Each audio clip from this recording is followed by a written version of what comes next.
तुम्हें भगा ले जाने की उम्र तो गुजर गई, लेकिन तुम्हें खुश रखने की उम्र अभी बाकी है। कुछ रिश्ते ऐसे भी होते हैं जो समय और उम्र की दायरे से बाहर होते हैं। ये रिश्ते पानी का बुलबुला भी नहीं होते, न वक्त की धार से बहते हैं। ये तो संवेदनाओं के धरातल पर अपनी अलग ही कहानी छोड़ जाते हैं। ऐसी ही एक कहानी वक्त ने सम्मान वृद्ध आश्रम के द्वार पर ला खड़ी कर दी थी, जहां आज 65 वर्षीय सुमन शर्मा को उनका बेटा छोड़कर चला गया था। सुमन शर्मा बुढ़ापे के काले बादलों से घिरी जरूर थी, पर खूबसूरती की धूप आज भी उनके चेहरे पर चमकती दिखती। सुमन इस तरह बेटे के उसे वृद्ध आश्रम में छोड़े जाने पर बहुत दुखी थी। यहाँ आए सुमन को 1 सप्ताह हो चुका था, पर वो अपने कमरे से बाहर नहीं निकलती थी। उन्हें लगता जैसे जिंदगी पूरी तरह रुक गई है। अगर कमरे से बाहर निकलती भी तो वृद्ध आश्रम के बगीचे में ही टहलती रहती। उस दिन भी वह बगीचे में रोज की ही तरह सुबह की गुनगुनी धूप सेंक रही थी कि पीछे से आवाज आई, सुनिए, मैं आपसे कुछ बात करना चाहता हूँ। सुमन ने हड़बड़ाकर पीछे देखा तो लगभग उसी की उम्र का एक व्यक्ति वहां खड़ा था।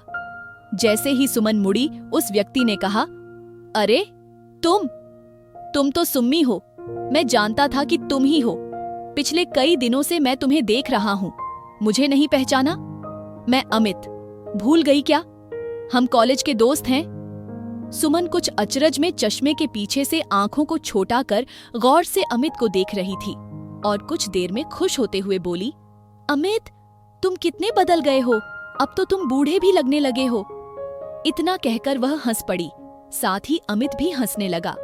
दोनों एक दूसरे को उम्र के एक पड़ाव में आमने सामने देखकर मुस्कुराने लगे। अब वे अक्सर ही साथ रहते। सुमन अपने दुख को भूली तो नहीं थी, पर उनका एहसास अमित से मिलकर जरूर कुछ कम हो गया था। एक दिन टहलते समय सुमन ने पूछा, अमित, तुम्हें भी तुम्हारे बच्चे यहाँ अकेले रहने के लिए छोड़ गए, जैसे मेरा बेटा मुझे यहाँ छोड़कर अमेरिका भाग गया है। कितने निष्ठुर हैं आज के ये बच्चे।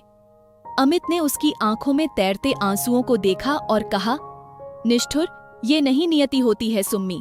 मेरी पत्नी की मृत्यु के बाद मैं बेटे बहू के भरोसे ही जी रहा था, पर एक कार एक्सीडेंट की वजह से उन दोनों का साथ भी छूट गया। घर के अकेलेपन से बचने के लिए ही मैं यहाँ आ गया हूँ, सुमन ने कहा। ओह, सुनकर दुख हुआ अमित। अपनों की मृत्यु का दुख गहरा होता है, पर अपनों के होते हुए किसी अनाथ की तरह रहना और मरना बुरा लगता है। अमित ने तपाक से पूछा। मतलब? सुमन ने आगे कहा, मतलब यह कि अमित, मुझे कैंसर है। मेरे पास समय ज्यादा नहीं है। मैं चाहती थी अपने घर में अपने परिवार के बीच सुकून की मौत मरूं, पर बेटे ने यह भी ना होने दिया। मेरा घर बेचकर मुझे यहाँ अकेले मरने के लिए छोड़ गया। मैं यहाँ मरना नहीं चाहती अमित। इतना कहकर वह अमित के कंधे पर सिर रखकर फूट फूट कर रोने लगी। अमित और सुमन का रिश्ता अब और भी गहरा हो गया। दुख की कड़ी ने उन्हें एक रिश्ते की डोर में बांध दिया था। यह एक दर्द का रिश्ता था जो दोनों के दिलों को बांधे था। एक दिन अमित ने चुपचाप ऑनलाइन टैक्सी बुक की। जब टैक्सी आ गई तो अमित से सुमन की आंखों पर एक रेशमी पट्टी बांधी और उसे अपने साथ चलने के लिए कहा।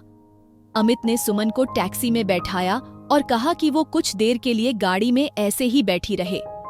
टैक्सी अपनी रफ्तार से दौड़ रही थी और सुमन उसका हाथ पकड़े बैठी एक ही सवाल कर रही थी, अमित, तुम मुझे कहाँ ले जा रहे हो? अमित ने उसकी हथेली अपने हाथों में लेकर सहलाते हुए हंसते हुए कहा, सुम्मी, तुम्हें भगा ले जाने की उम्र तो गुजर गई, लेकिन तुम्हें खुश रखने की उम्र अभी भी बाकी है। सिर्फ मेरे साथ चलो। जब आंख खोलोगी तो तुम्हें खुशियां नजर आएंगी। सुम्मी को लगा कि टैक्सी 2-3 शार्प टर्न लेकर कहीं रुक गई है। अमित, क्या मैं आंख की पट्टी खोल सकती हूँ? उसने हंसते हुए अमित से पूछा। अमित ने उसका हाथ पकड़ा, टैक्सी से उतारा और सहारा देते हुए बोला, 3 सीढ़ियां चढ़ो और पट्टी खुल जाएगी।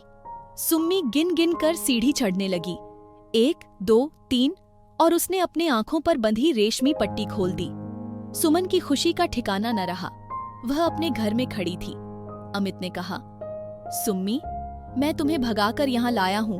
अब हम यहीं रहेंगे। सुमन ने अपने हाथों को पंखों की तरह खोला और गहरी सांस ली, मानो आज सांस को सांस आई।